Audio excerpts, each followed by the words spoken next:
আসসালামু আলাইকুম রহমতুল্লাহি ওয়াবারাকাতুহ। আল্লাযীনা আমানু ওয়া কানু ইয়াত্তাকুন। রাব্বুল আলামিন বলেন, আলা ইন্না আউলিয়া আল্লাহ, দুনিয়ার মানুষ জেনে রাখো, আমি আল্লাহ ঘোষণা দিচ্ছি, ইন্না আউলিয়া আল্লাহ, যারা আল্লাহর আউলিয়া, আল্লাহর বন্ধু, লা খাউফুন আলাইহিম ওয়ালা হুম ইয়াহজানুন, তাদের কোনো খাউফ নাই, তাদের কোনো হুজন নাই। আল্লাহ পাক দুইটা কথা বলছেন, একটা তাদের কোনো ভয় নাই, তাদের কোনো চিন্তা নাই। ভয় কিসের থেকে? লা খাউফুন আলাইহিম ফিমা ইয়াস্তাকবিলুনাহু, মানুষের মৃত্যুর পরে কবর থেকে শুরু করে জান্নাত পর্যন্ত পৌঁছার আগে মাঝখানে যে ভয়ঙ্কর ভয়ঙ্কর ভীতিকর যতগুলো ঘাঁটি আছে, এখানে আল্লাহ পাক খাউফ শব্দ ব্যবহার করেছেন। খাউফ মানে কি? ভয়। তাহলে মৃত্যুর পর থেকে শুরু করে জান্নাতে পৌঁছার আগ পর্যন্ত মাঝখানে অনেকগুলা ঘাঁটি আছে, স্টেশন আছে। এই স্টেশনগুলো ভয়ঙ্কর ভীতিকর স্টেশন। এগুলা যারা হবে আউলিয়া উল্লাহ, ফালা খাউফুন আলাইহিম, এই স্টেশনগুলাতে তাদের কোনো ভয় নাই, ওয়ালা হুম ইয়াহজানুন, তাদের কোনো চিন্তাও নাই, পেরেশানিও নাই, ফিমা ইয়াতরুকুনাহু, খাউফ হলো ইয়াস্তাকবিলুনাহু, আর হুজন হলো ইয়াতরুকুনাহু, মানে দুনিয়াতে যাদেরকে রেখে গেছে তাদের জন্য কোনো চিন্তা পেরেশানি থাকবে না। মানে দুনিয়াতে আমরা যখন মাকে হারাই, বাবাকে হারাই, তা আমরা যেমন ব্যথিত মা বাবার জন্য, মা বাবাও তো আমাদের জন্য ব্যথিত। যিনি মারা গেছেন ওনার কি চিন্তা নাই, হায় রে আমার দুনিয়াতে ছেলে রেখে গেলাম, মেয়ে রেখে গেলাম। কত মানুষ মারা যাচ্ছে ছোট ছোট শিশু রেখে, ছেলে রেখে, মেয়ে রেখে। তো ওই মানুষটার কি কবরে গেলে চিন্তা লাগে না? আমরা যেমন চিন্তা করি মা বাবার জন্য, তো মা বাবারও এরকম আমাদের জন্য চিন্তা লাগে না? লাগে।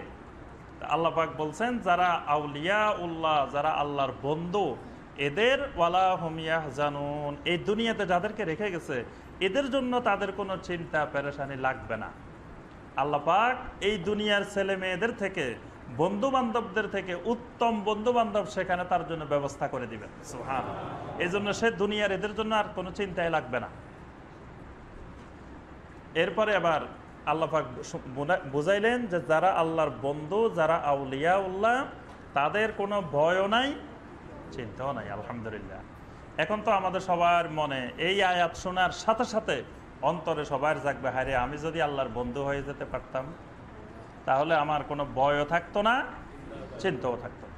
তা আল্লাহ পাক এর জন্য কোরআনে কারিমটাকে আল্লাহ পাক এমনভাবে গাঁথনি দিয়েছেন, এক আয়াত পড়ার পরে আপনার যে প্রশ্নটা আসবে এটা পরের আয়াতে আল্লাহ পাক জবাব দিয়ে দিয়েছেন। সুবহানাল্লাহ। মানে আল্লাহর সাথে আপনার কথাটা এমনভাবে হচ্ছে, কোরআন তেলাওয়াত মানে আল্লাহর সাথে কথা বলা। এই কথাটার মধ্যে প্রথম বাক্যে আপনি যে প্রশ্নটা করবেন, আল্লাহ জানেন যে আপনার মনে এই প্রশ্নটা আসবে, সাথে সাথে পরের আয়াতে আল্লাহ পাক সেটার উত্তর দিয়ে দেন।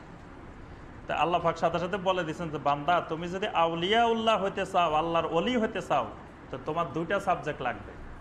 এক সাবজেক্টে 50 আর এক সাবজেক্টে 50। এই 50 নম্বরের দুইটা কোর্স পড়লেই বাস তুমি আউলিয়া উল্লাহ।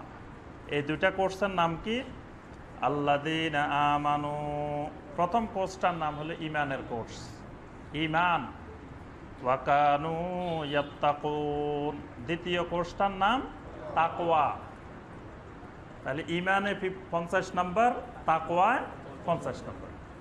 বাস এই দুইটা সাবজেক্ট হলো ওলি হওয়ার বিষয়। এই দুই সাবজেক্টে আপনি পাশ করলেই আল্লাহর ওলি, আল্লাহর বন্ধু। তাহলে একটা হলো ঈমান আর একটা হলো তাকওয়া। এখন আমরা যারা এখানে আছি, আমাদের সবার কি ঈমান আছে না নাই? ঈমান নাই কার? আলহামদুলিল্লাহ, একজনও পাওয়া যাচ্ছে না যার ঈমান নাই। কে আছে? আপনি দুর্বল। আমি তো বলছি নাই, আছে কিন্তু দুর্বল, একেবারে নাই এরকম তো কেউ নাই। তাহলে এই সাবজেক্টে তো সবাই পাস, কি বলেন? ঈমানের কোর্সে সবাই পাস করছেন না? যারটা দুর্বল সেও তো মিনিমাম 50-এ 17 তো পাইছেন, 17 পাইলেও তো পাস। তাহলে দুর্বল হইলেও কি 17-র নিচে তো আর যায় নাই, 17 থাকলেও তো আপনি পাস। তাহলে এই সাবজেক্টে আলহামদুলিল্লাহ পাস। তাহলে আরেক সাবজেক্ট হলো তাকওয়া।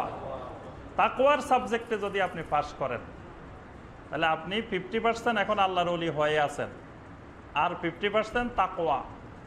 তাকওয়ার মধ্যে যদি আপনি বাস করেন তাহলে আপনি ওই আউলিয়া উল্লাহর অন্তর্ভুক্ত হয়ে যাবেন। সুবহানাল্লাহ।